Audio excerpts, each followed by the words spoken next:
Third. Now, welcome to you all in this online class.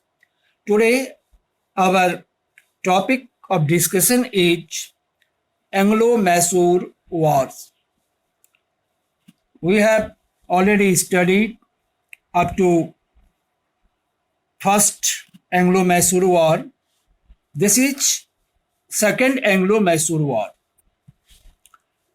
What were the regions and important events in Second Anglo-Mysore War?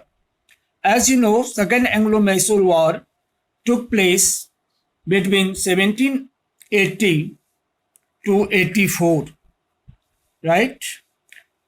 And this war was fought between the British and Hyder Ali, the ruler of Mysore. The British wanted to attack the French at Mahe. Actually, Mahe was the place where French company has the right to trade. As you know, there was the rivalry, internal conflict between the British company and the French company. Each of them wanted to eliminate to each other, wanted to show the superiority over each other. So the British decided to attack French at Mahe. But Hyder Ali, the ruler of Mysore, did not allow the British to do it. Right?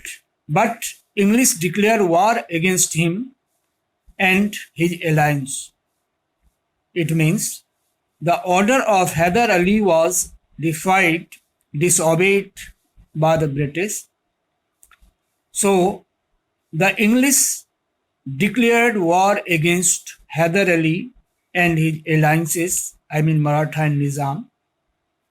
Hyder Ali fought bravely and he defeated the British by capturing Arcot, that was under the control of the British. Hyder Ali died after some days and the war continued under the leadership of his brave son Tipu Sultan. And at last in 1784, both of them, Tipu Sultan and the British, signed a treaty. Here treaty means written compromise. Compromise on some condition. They signed a treaty of Mangalore and restore peace. Both of them agreed to stop war and prefer peace.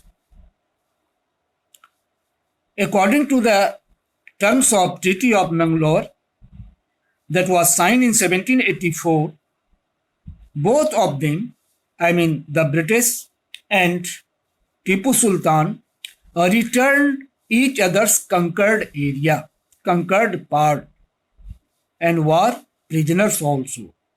Many persons, many soldiers were made captive, captured, arrested by the British, and Tipu Sultan had also arrested many British soldiers.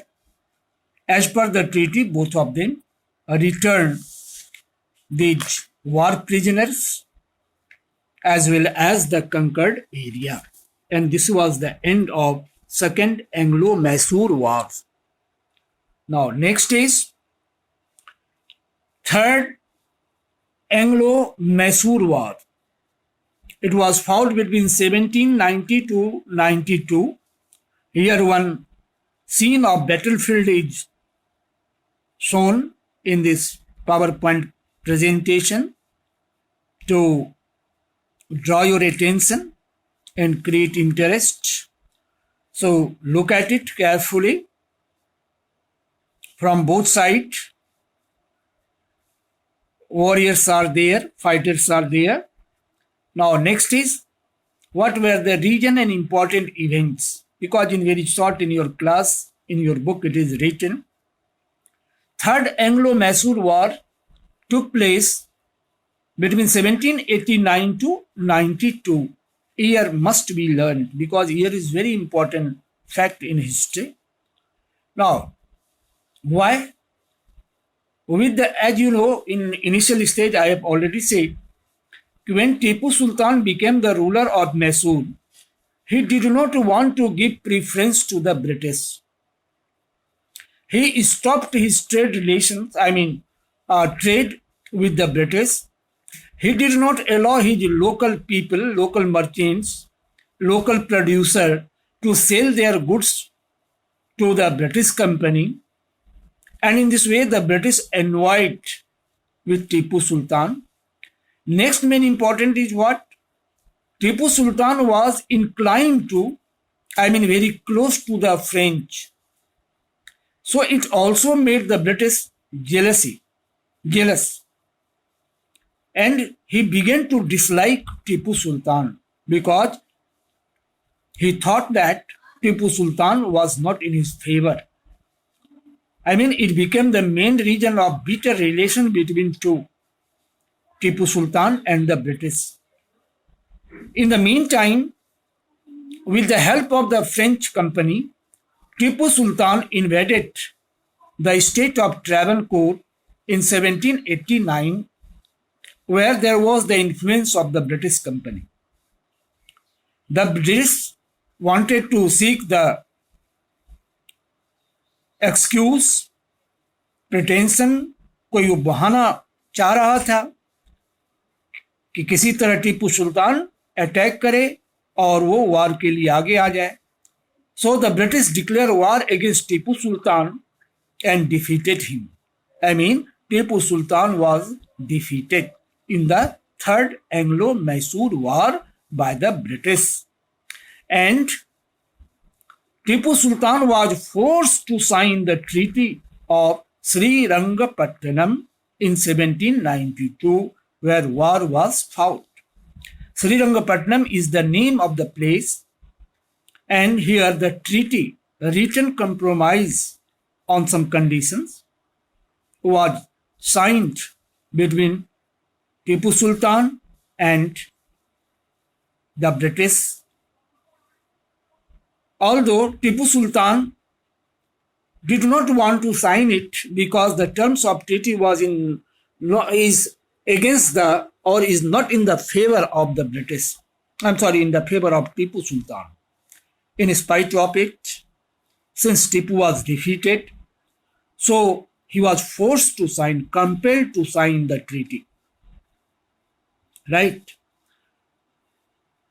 Half of the area of, according to this treaty, half of the area of Mysore was given to the British, and 2 sons of Tipu Sultan was also given to the British as the war hostage. एक बंधक के रूप में उनको दे दिया गया, ले लिया गया उनसे, so that Tipu could not attack or declare war in coming years against the British. In short, the end of Third Anglo-Mysore War, the power moved toward the British. The British became more powerful because they had defeated Tipu Sultan. Now next is Fourth Anglo-Mysore Wars. This war was fought in 1999. In this period, Lord Wellesley became the Governor General of India. Tipu's alliance with the French was taken as a threat by him. As you know, in the Third Anglo-Mysore War, Tipu Sultan was defeated and treaty was signed, according to which his area was kept limited. But he was bent towards French company. His inclination was towards French company, and this was not tolerated by the British Governor General Lord Wellesley. He attacked Mysore from 4 sides and won the battle in 1799. Tipu Sultan was killed and much of the area of Mysore was taken by the British, Nizam and Maratha because they were the members of their alliance. And confined area was given to the Odeiyar rulers, ruler of Mysore. In this way, this was the end of the Fourth Mysore War and result went into the favor of the British. And in this way, this was the end of British Empire. Mysore ruler, or this was the end of Fourth Anglo-Mysore Wars, and Mysore, the fate of the Mysore was confined. Mehak Rani, you are so late. From next day come in time. Now, here the maps are given. Actually, this is related with the first, second, and third Anglo-Mysore War, Fourth Anglo-Mysore War, first and second Mysore War, second picture. In this picture, this is the third one, and in this picture, this is fourth. It reflects or it indicates to the Fourth Anglo-Mysore War. Question comes on this basis. Locate the area of Mysore during the Fourth Anglo-Mysore War, or which area was conquered in the Third Anglo-Mysore War, First and Second Anglo-Mysore War. So on that basis, you can do practice at your home and it is very beneficial. Okay. Now, in this way, this is the end of the Fourth Anglo-Mysore War. After that, in your book, next topic is given Anglo-Maratha Wars. So I would like to summarize these facts, right? Okay. So I am going to tell you, as you know, Maratha power was growing under the leadership of Shivaji, Maharaj Shivaji. After his death, many Subedars or Peshwas began to rule the country under their king. Actually, Peshwa were just like the chief minister, main minister of the king. He used to control other ministers and all the activities of the kingdom under the guidance of the king. Since Peshwa used to keep more power, much power, not more, much power, it is why the Peshwa or Prime Minister of Maratha became the real ruler of the kingdom or state. But in course of time, what happened? War began to break out among them for the post of Peshwaship or for the post of rulers. Actually, the main reason behind the Anglo-Maratha wars were the internal problems of Maratha and the growing ambition of the British Company.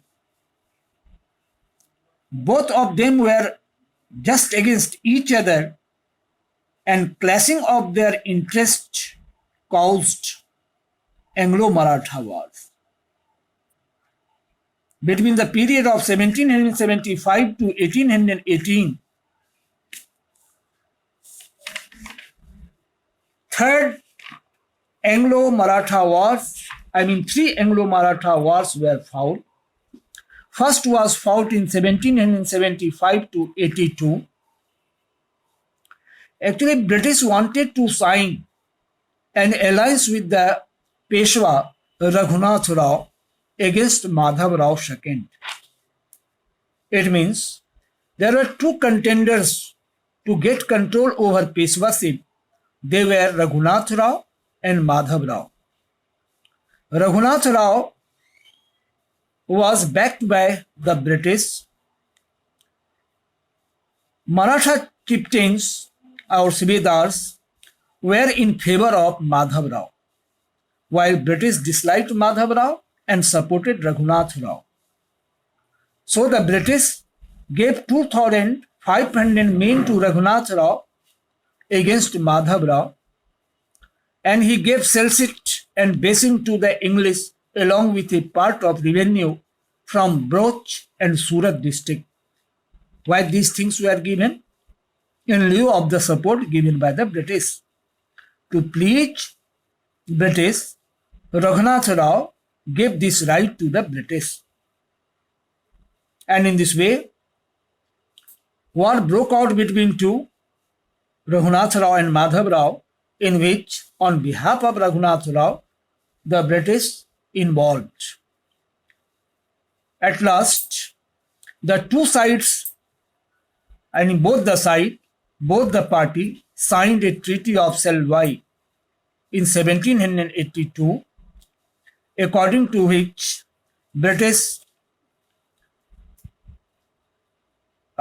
gave the British 20 years of peace with the Marathas. According to the Treaty of Selvai, peace was restored between two, Maratha and the British. But after some times, 1803, once Anglo-Maratha War broke out. Actually, in 1801, a conflict took place over the Peshwaship. Peshwa Baji Rao entered in subsidiary alliance with the British against Jaswant Rao. Understand clearly, Second Anglo-Maratha War, the main reason of Second Anglo-Maratha War was the conflict between two Peshwa. Two claimants of Peshwaship, two contenders of Peshwaship. One was the Baji Rao II, Baji Rao II, and another was Jaswant Rao. Baji Rao was in the shelter of the British because he has signed a subsidiary alliance to seek military help. I will explain what is subsidiary alliance, but let me to clear the region. Baji Rao got the support of the British because he had signed an alliance with British to get military help against Jaswant Rao. The British troops drove Holkar out and Peshwa Baji Rao signed a treaty with the British. It was opposed by the Maratha chieftains, the Sindhya, Bhosle, all these are the group of Marathas. But the result was in the favor of the British. And this resulted in the Second Anglo-Maratha War. Okay? I repeat, the main reason behind the Second Anglo-Maratha War was the conflict over the issue of Peshwaship between Baji Rao II and Jaswant Rao Holkar. Baji Rao got the support of the British by signing the subsidiary alliance to get military help against Holkar. Holkar was opposed, the British troops drove Holkar out, and Baji Rao had to sign a treaty with British. Although this treaty was opposed by other group of Marathas, but their attempts went in vain, and Maratha War broke out, in which Maratha chiefs failed to unify and they were defeated by the British because their army was more powerful than Marathas. They were well equipped and disciplined. Bhosles and Sindhias were forced to sign treaties with the British and handed over large territories.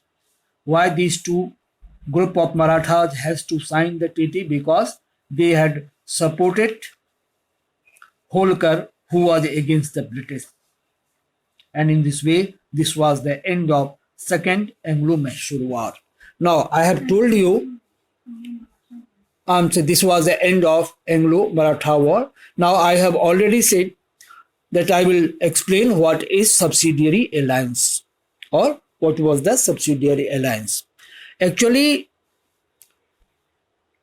subsidiary alliance was a British policy according to which military help was to be given to Indian rulers who wanted to get help of the British. According to this treaty, in lieu of giving military help to the Indian rulers, the rulers have to pay the cost for army maintenance, have to pay for army maintenance first. Second, a British officer that was called resident was to be kept in the court of the Indian ruler for the security from other rulers.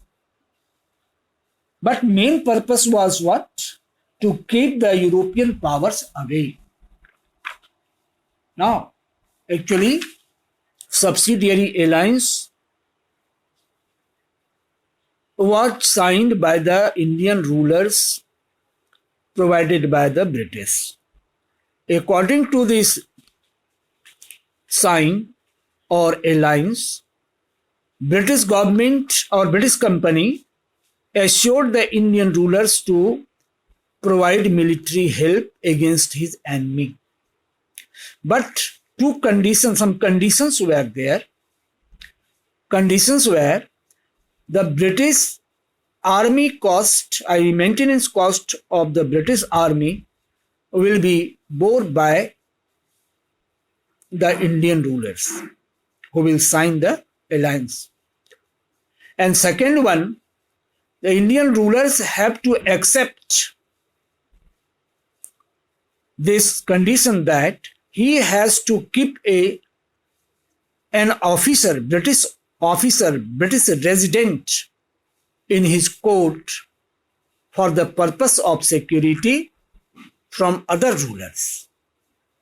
But main reason is what? By keeping his person in the court of Indian rulers, he wanted to get all kinds of information of the court and he wanted to keep other European power away from the Indian rulers. And actually this has made Indian rulers very weak. This made Indian rulers dependent on British army. And in the need or in course of time, the British used to control such rulers under them. Now, Aryan, you are very late. You are getting permission. Why are you so late? Now, next is Third Anglo-Maratha Wars. Third Anglo-Maratha Wars took place in 1817 to 18. Right? Region was the same. Bajirao II did not like his subordinate position under the British.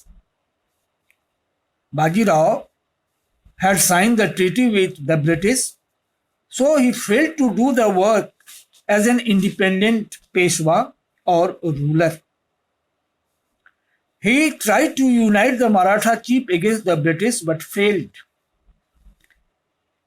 Having seen his activities to keep the British away from ours, the British forced him to surrender.